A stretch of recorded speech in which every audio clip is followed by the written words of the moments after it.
So this video mainly is the true story of it. It is my side of a story. I don't know if you guys caught in the video of my labor and delivery. I did say that I wanted to do another video with my side of the story. So this is what it is. Hey guys, welcome back to our channel, and thank you guys so much for watching and for following all of our previous videos, especially Andrea's twin pregnancy journey and our last video, which was the labor and delivery video. It has been a crazy month last month. It was like a complete roller coaster. Like, yeah, a lot to handle. A lot of emotions and, you know, a lot of excitement, a lot of emotions, just a lot, just way too much. So we actually shared our labor and delivery video because as you guys saw in that video, I almost didn't record that. I was literally like sitting in the car in ShopRite in the parking lot when Andrea called me to tell me that her doctor was gonna come in and check her to see if the babies were coming or not. Supposedly that day she was supposed to be coming home, so I was expecting her to come home. So I came home that day and I literally I sat in front of the computer with Andrea on FaceTime and I was like, should I record this or not? Like, I don't know, I'm so nervous, I don't know what's gonna happen. And I was like, you know what, screw it, let me just record it. So I recorded it. I'm actually very happy that we did because one, we have this memory, which it wasn't the best experience, but it still is the best experience, if you guys know what that means. Because happy ending. Yeah, because our girls came and they're healthy and everything was great. So it just wasn't what we had anticipated prior to a normal delivery. I expected to be there with you, right? Yeah. I actually put this up on our vlog. I shared it and NBC News 7 picked it up and they shared it, and it was like, I don't even know, it was like all over there. Hundreds of people reached out to us, like, you know. Someone also tweeted it. All these people were commenting and asking and like feeling for us, like for him that he wasn't able to be there, and oh my god, some of those was by myself. Yeah, some of those comments were just like crazy and funny, but thank you guys for, I guess, for supporting us and for thank you having to all our back. Those people who, like, you know, was feeling what we were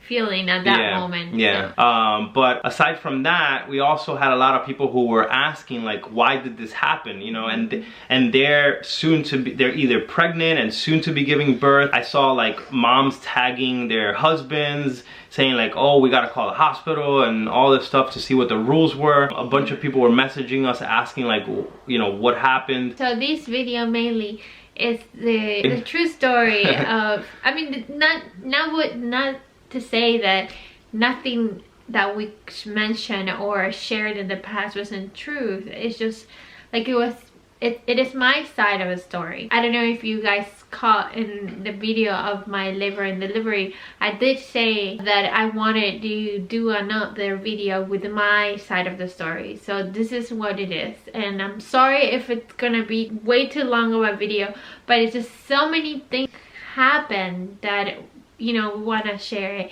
and so hopefully it doesn't happen to any of you. Yeah, right? So I guess ultimately the message for us from this video is that if you're pregnant, just be cautious. Try not to get COVID, I don't know, 14 to 30 days before your due date or whatever it is, because I feel like that's probably what messed things up for us. So as a lot of you guys know, we had COVID. According to the CDC, you can be out and about 10 days after your last symptom. So we had our last symptom, and from the day we had our last symptom and were tested to the day that Andrea gave birth, it was 8 days, right? But according to the hospital's regulations, the hospital's regulation, which is not even the hospital that manages this, it's a disease control center thing within the hospital. They're the ones who make up the rules. And every day changes. So you have to keep yourself informed every day because they change something that could affect everything. It just so happened that that day the doctor said that the babies were coming today. I literally called like the managing nurse. I spoke to our OB. I spoke to the nurse in the room. I spoke to everyone that I could within like a 5-minute time span, and they were just like, no, you can't. You physically cannot come. Yeah. So basically that was I felt like I didn't even try to do anything else because they flat out told me no. Some people in the comments were saying that like their husbands would have just driven to the hospital and like rushed in and stuff. you know, like I wasn't looking to get arrested or anything. So I just focused all my energy on trying to be there with Andrea on the call, and thank God that anesthesiologist was like, oh my God, making sure that the call didn't get dropped or anything like that. Like the call dropped for a minute and then he made the phone call back again. So honestly, like if it wasn't because of him, you would have been there by yourself 100%. He was a complete angel. Like I feel like he was an angel, like it was someone, a person that it was meant to be there with me. Like he was like super confident, super loving, and like he could even talk like all calm and like that, and kept me informed of what's going on and what was, you know, all the stuff and procedures that he was doing. He was saying everything's gonna be okay, and he made it possible. He even put like another glove on to grab the phone and to show Richard like what, you know, the girls and things. He definitely was amazing. He was awesome. Let's start from the beginning. Yeah, I guess you should start with the fact that like you had COVID. The beginning. And you know what happened? The main thing what happened was that, yeah, the COVID thing happened, and because I was pregnant, I was never getting better. Like I was maybe feeling a bit better, but my whole body was trying to catch up. So what happened was, in one of the days of recovery for COVID, I started experiencing this itchiness in my entire body, like my hands and my feet, and that it's actually something called cholestasis of pregnancy. Research this, guys, but cholestasis of pregnancy is a pregnancy symptom that some women experience, and ask your doctor because it can be dangerous for the baby. It can be very dangerous, and one of the main things is you have to deliver the baby earlier. And let's not even talk about the negative stuff, but yes, like Richard said, research it because it's really serious. So I started experiencing those symptoms. I called my doctor on a Friday and he told me, please come visit me on Monday, as soon as you feel you have no more symptoms. So we went to see my doctor. He checked me and he found a little bit of protein in my urine. So he goes like, I'm not liking this, so let's go ahead and take you to a hospital for more tests and exams and stuff like that. So I got admitted in the hospital on Monday. I was by myself. Richard couldn't stay, and plus we had Julian at daycare, so he had to come back home. Luckily I took all my stuff. For one crazy thing, I only took my bag. I didn't take the girl's bag. Yeah, that's another yeah. Thank God you took your bag, because I was like, Andrea, we should pack. You know, we never know what's gonna happen, so we did, and we just threw the bag in the car just in case. So I got admitted. As soon as I got admitted, they did blood work, urine test, they did a CAT scan, they did MRI, electro. They did every test possibly. Everything to see what was going on with my body and what actually was wrong. And I thank everyone from the hospital and nurse there, because they actually did everything in their power to find out what was wrong. And they also even did an x-ray and an MRI, right, or CAT scan of your lungs, and then that's when they found out that you were like having difficulty, like that your lungs weren't expanding fully. Yeah, so in this CAT scan, they did this CAT scan because I couldn't breathe completely, you know, my lungs weren't expanding, but at the same time I was 33 weeks pregnant with twins.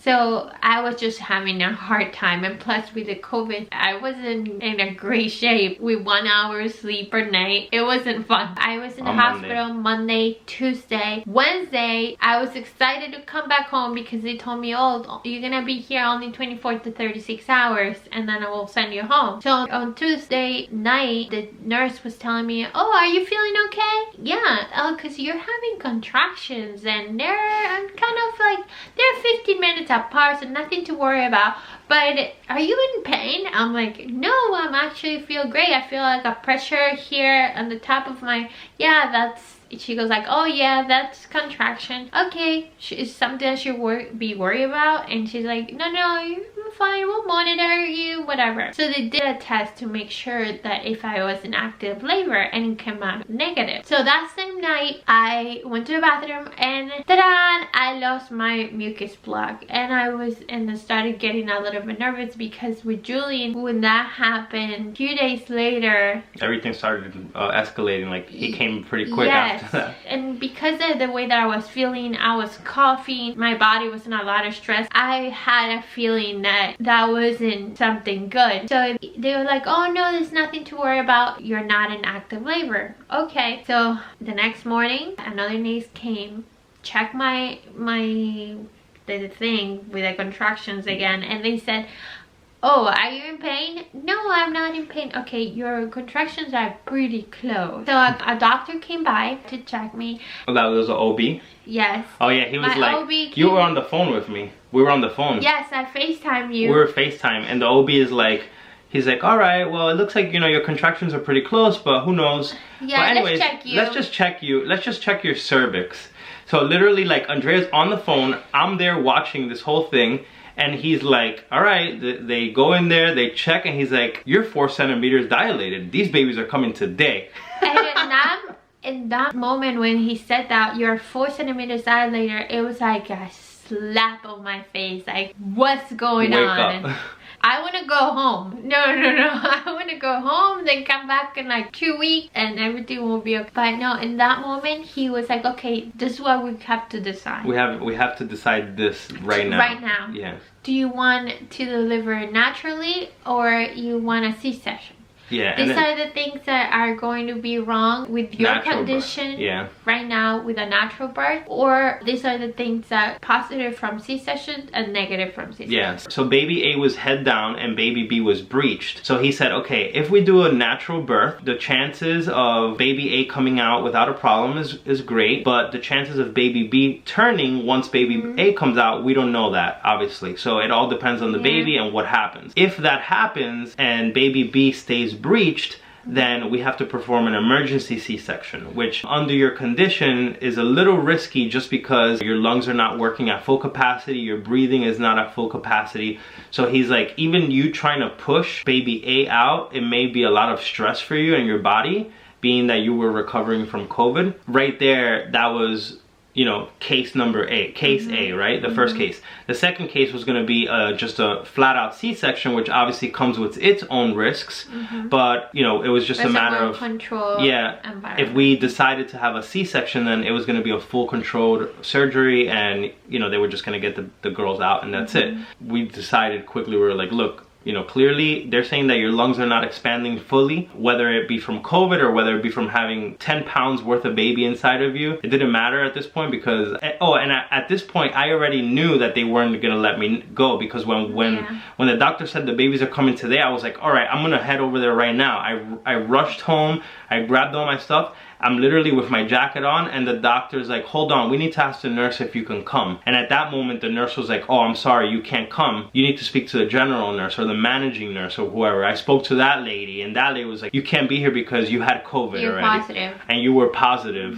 Even though I was positive and I was already without symptoms, that was just a regulation for that day. So we ultimately decided C-section. Let me tell you, that was the most scary moment that I could have because it's like, you know, you have this idea in your head, and luckily I'm a person that I'm very patient and I cope with things really well, but you still have like the dream of like, oh, you're delivering your child and you know, you can hold them and take your pictures or videos or whatever the case is, and plus having such a beautiful, have your husband there. Yes, and plus having such a beautiful experience with Julian. When Julian was born, it was, I mean, clearly that was in a non-pandemic time. It was completely different, but still, like, it was just the two of us and the nurses. So you basically delivered Julian, and I cut his umbilical cord. And it was so beautiful. You know, you have one expectation already. Luckily, everything went well at the end, but it stinks because we would never go back to that moment, you know. And this is what everybody out there needs to be a little bit more serious with the COVID and with everything that's going on around, because not only people lose someone or a family member, you know, passes away, but also people's lives get affected in a different way. And this was the way that we got affected, and we just want to send a message out there. Yeah. So it doesn't happen to you. So you guys saw the whole labor and delivery video, so I obviously wasn't there. And then that day, the same day that the girls were born, you were in the maternity department, right? Yes. And then from there, they categorized Andrea as a symptomatic COVID patient. So they immediately removed her from maternity and they put her in a COVID recovery section of the hospital, which is totally different. I mean, you can talk about this more, but like the maternity section nurses, the care that they give these moms that are giving birth is just like, it's like a 5-star hotel. Yes, the compassion, the caring is just completely different than someone who is at the COVID area, like section, right? Period. Is COVID. Even the room is different from what you were saying. Yeah, it was like that was like a horrible experience. And even from nurses who took care of me while I was in the other section, they said in 14 years that I've been working here, I have never seen a case like yours. Never someone being transferred from the maternity section with a C-section to another section of the hospital. To here or something like that. These are crazy times, and yes, and that part was really hard because they cut me, took the babies out, showed it to me. I wasn't able to hold them, smell them, nothing. They were rushed to the NICU. I was stitched back, sent to the room that I was at, and then they, as soon as one of the IV finished, they sent me to the section, and I was there just watching my baby from a TV because luckily they have this camera, and I was able at least to see them virtually. It was really hard, and I was emotional stage and that part of it, and I wasn't able to call or talk to anyone. And you were there, so the babies were born on Wednesday, and then Wednesday night they transferred you to this other section of the hospital, and you were there Wednesday night, Thursday all day, and then I was dying to get out of there. It was have a bathroom. I couldn't even shower or anything. Everyone there from the hospital was trying to keep me as comfortable as they could, and to give me information and help me out with the mommy nurses coming to visit me and giving me a pump to pump, because imagine, like, you have this hope of breastfeeding your children, right? And then all this happened, and you can't even have skin to skin, and they gave me this pump to pump. Since day one I started to do that, and it worked out, and that's actually the only thing that it kept me focused, feeling that I was able to do something for my babies. It kind of like kept me not insane. And then Friday morning, Andrea woke up and she was like, I couldn't even sleep, this room is horrible, and this section of the hospital is horrible, and I can't see the girls. Oh, and then the pulmonologist came back and said that Andrea's lungs were doing great, her breathing was great. I mean, obviously her breathing was great when they removed 2 babies from the inside of you. So it was a little confusing, but Friday I called her OB and I was like, look, you need to get Andrea out of there. She's not good. And like, my biggest fear was that she would get like some sort of postpartum or something, because that stuff is real. I was telling him, like, she's gonna be better off home. If her incision is healing and she's not coughing and she doesn't have any symptoms, send her home. So I guess he did something, because then you called me like an hour later telling me that they were gonna send you home. Yeah, the OB came to visit me that morning. Now, first, the pulmonologist doctor came by to visit me. He said, like, if it was for me, I'll send you home, but I have to talk to your OB. So the OB came later on in the morning, and she checked me and everything. And I was like, I want to go home, please. They discharged me that same morning, and by 1 o'clock I was out of the hospital. But without the girls.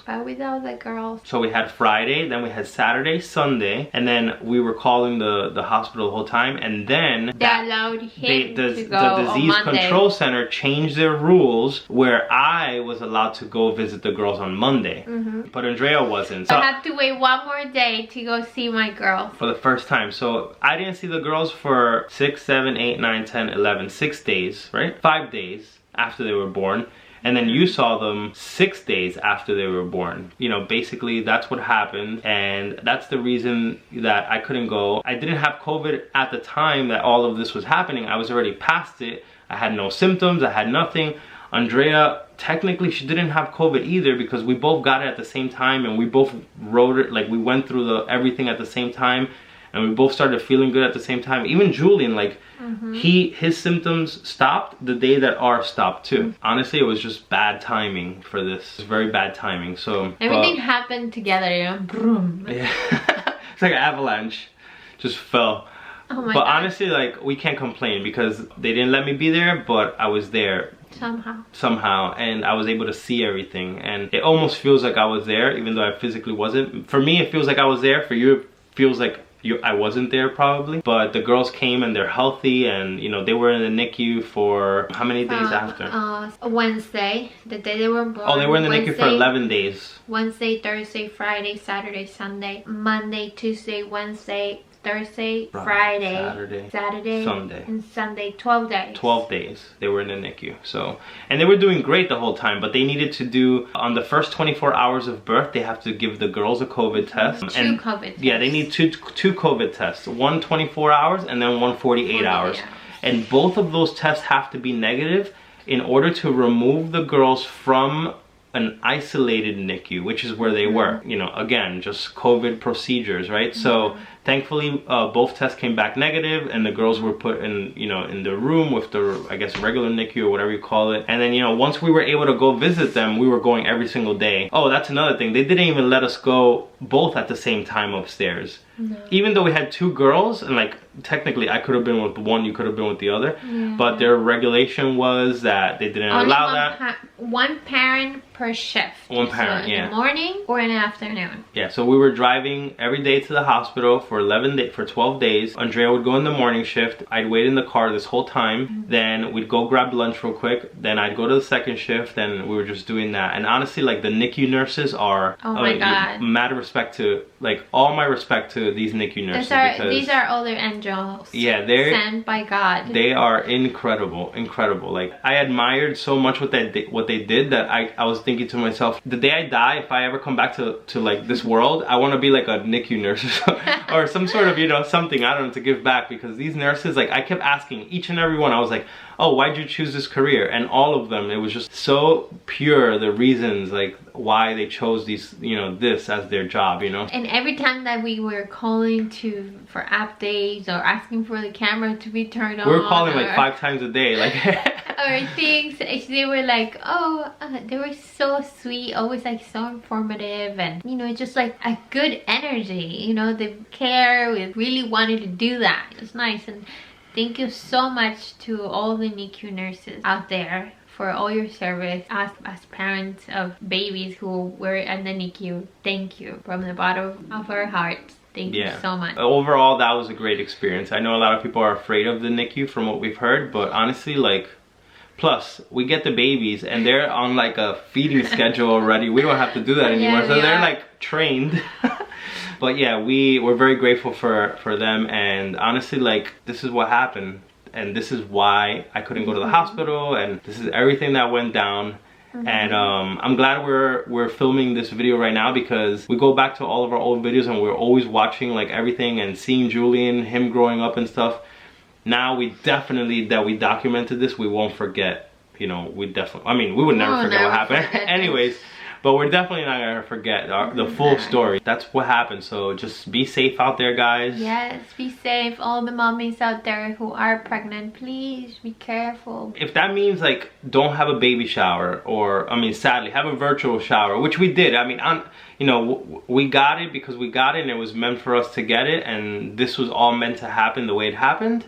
I know you want to have those moments, you know, you want to have those moments, but if you are having them, make sure it's like your trust circle, and take all the precautions out there that you need, because in the moment of your child or children are born, you want your husband, you want you as a mother to be there with your kids, be able to hold them, kiss them. It's a heartbreaking moment when you are not allowed or permitted to do that. Honestly, we can't complain, right? The girls are here. Now, you know, it took a while for me to be able to do this video, for us together to do this video, because it was too much, you know, it's too much of doctors, too much of emotional it was too hard. So I feel like now that we have the girls in our house with us, we can definitely talk about it and share it out there and with a smile on our face. Yeah, right.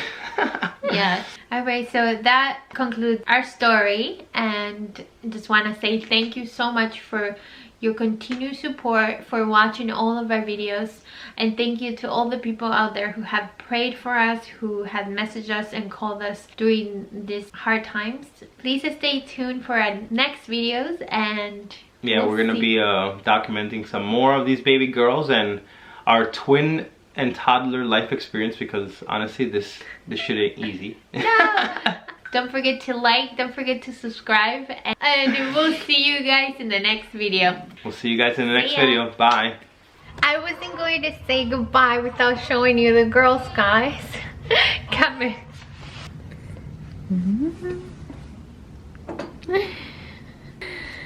Hello. This is my baby. This is Valentina. Hi, Mama. This is Yellow. Oh, someone's upset.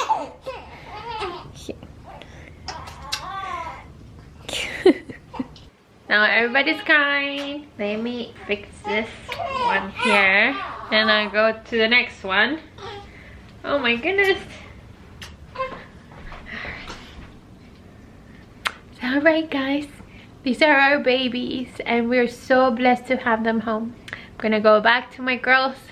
See you guys in the next video. Bye.